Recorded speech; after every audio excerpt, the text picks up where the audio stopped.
Brakte Yahweh, Brakte Yahweh Shai, Brakte Yahweh, Brakte Yahweh Shai, Brakte Yahweh, Brakte Yahweh Shai. All praise unto Yahweh Shem Shai wa Harakakadash.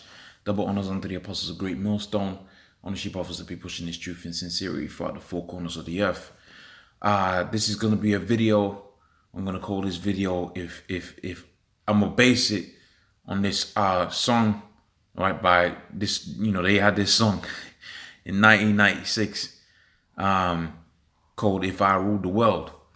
And growing up as an Israelite, pretty much when you see a song like this and you so-called chill out and vibe to tunes like this, pretty much your mindset is on a level, okay, where you're thinking if you rule the world, you're thinking about all the BS things you could do, right?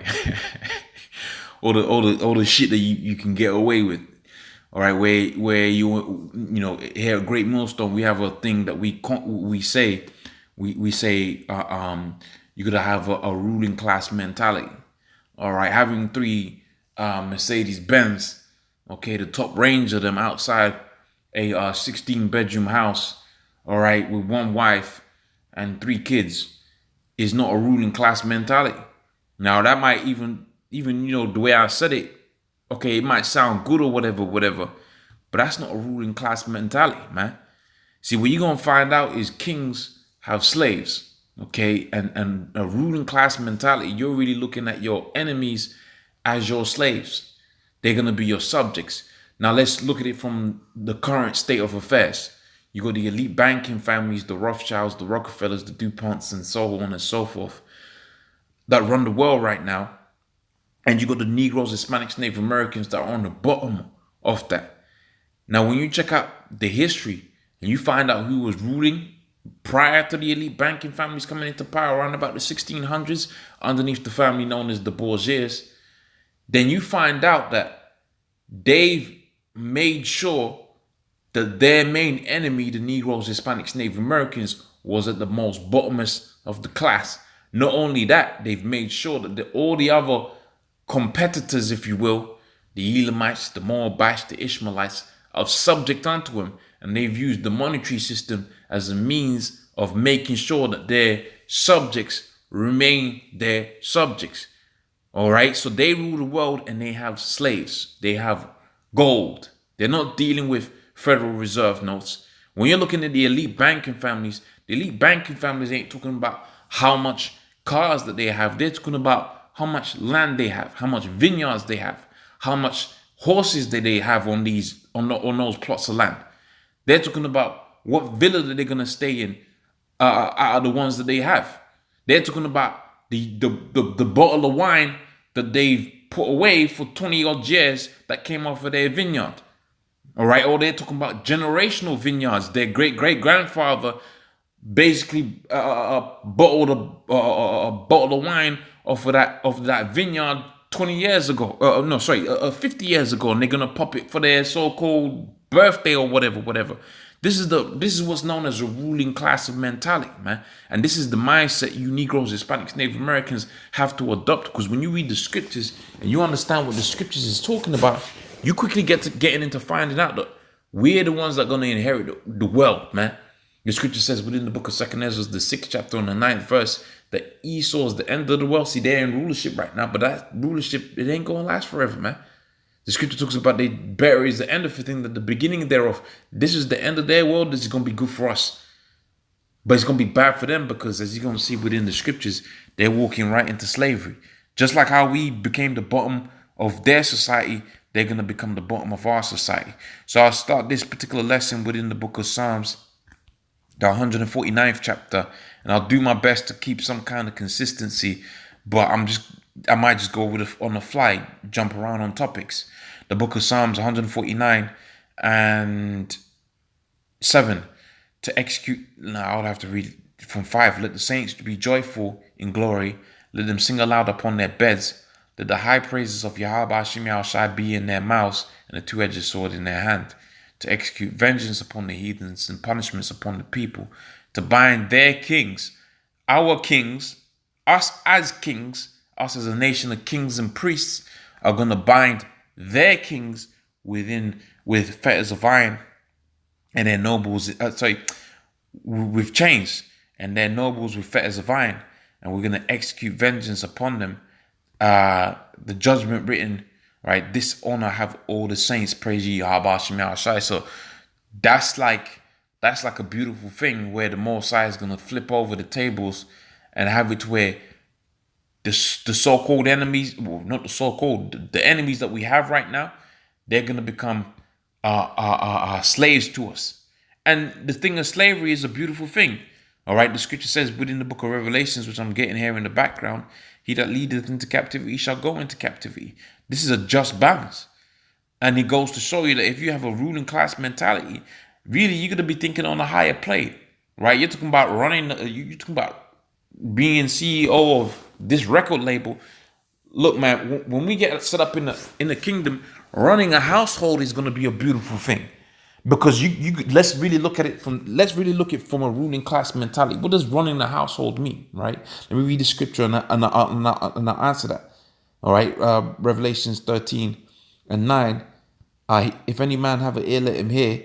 He that leadeth into captivity shall go into captivity. He that killeth with the sword must be killed with the sword. Here is the patience and the faith of the saints.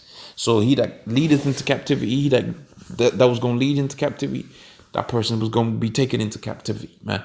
So the elite bankers took the Negroes, Hispanics, Native Americans into captivity. They're going to go into slavery themselves. Now, I had mentioned a statement, just the thing of running a household right now. Check this out. When you watch these TV programs like Game of Thrones, all right, what else comes to mind? Spartacus, and so forth and so on, you should be starting to think a particular kind of way, man. And I recommend you watch those TV programs, because the way you're supposed to be thinking in terms of running a household, and this is going to be a small household. Now, you got to check this out. This is a small household, right? You got a man, a woman, and the children. Let's say they got 2 children. Now, within Israel, all right, and especially the time that we're going to be getting into, that each one of those people would have had what's known as a body slave, all right? Your woman would have had another person that just takes care of her. And your son has someone that, maybe 1 or 2 people that take care of them. You might have a cupbearer. You might have a chamber. There was a thing called a chamber maiden, man. All right. When you check Game of Thrones, they got these ideas from the ancient world, and this thing is coming back. Right. You had what was known as basically a chamber slave, right? A person that basically takes care of your woman, right? Does the bed for her, okay, brushes her hair, right? Your woman might take a shit inside the bedroom. She takes the shit out, right? You had that. And then your son is going to have a similar kind of thing, but obviously it more catered to, the male spirit. And you as the man, you was going to have the same thing. You might have a cupbearer, all right? That's going to be one slave. You might have a individual that you're raising up to be on your level when he grows up. Like a squire if you're a knight. So there's a lot of things that comes with just running one household, man. That's a ruling class mentality. You got people that do stuff, jobs that are being done around the house, man. You don't lift a finger in your own household. It's your household. Okay? You got servants to do those particular things, and that's just running the household. Now check it out. What about when it comes to running the whole entirety of the planet or the earth, man? The scripture talks about how the forces of the Gentiles, the book of Isaiah, the 60th chapter, the forces of the Gentiles is going to be brought towards us. Their nobles was going to be what? They're going to be in chains. The scripture talks about how it's going to take 1,000 years before these nations come up on a level, man. That is to say, they're going to be in the slavery for 1,000 years before they get their own. They're going to be in slavery for a hardcore. Let me rephrase, so I don't misquote. They're going to be in hardcore slavery, for a period of 1,000 years, man. Now check that out. When does your preacher, your so-called pastor, teach you that? Okay, they're going to be in slavery for a period of 1,000 hardcore years, building up Jerusalem, man. That's going to be a beautiful thing, man. Okay, that's a ruling class mentality. Hardcore slavery, just like how we was in hardcore slavery underneath the so-called white man building up America, building up England, because a lot of Jakes, you got a thing called the Windrush here in the UK. There's a lot of Jakes that came out here And they basically built Britain up. And there was even more Israelites that was out there within America that built America up. So every time you have a great city, there's a need for slaves for it. Okay, Egypt, you had slaves that built up Egypt and made it what it was. Now check it out. The Mosai's kingdom is going to be the most glorious kingdom that's ever existed upon the face of the planet. When we rule the world, we're going to have slaves, man. And we're going to have the most hardcore slavery that's ever been known to man. You think that the transatlantic slave trade was bad? You should see the judgment that's going to come upon the people that put the children of the Mosai into the hardcore slavery, man. Just like we read within the book of Revelations 13 and 9, he that leadeth into captivity shall go into captivity. Okay, so pretty much with that, I could go on this topic for all day. I might call it a part 1, and I might do a part 2, part 3 in the future, dealing with other facets. For instance, the laws. When we rule the world, we're gonna have the laws, statutes, commandments of the Most High within our heart. Book of Hebrews 8 and 8. So there's a lot of different things with this thing of rulership that really you gotta be on the Most High is gonna put us on a level to really get into the breath of, man. Okay, so with that, I'm gonna say, all praise unto Yahweh, Shimi Ashai, Waharuka Kadash. Double honors unto the apostles, a great millstone. Honestly, brothers that be pushing this truth in sincerity. Shalom.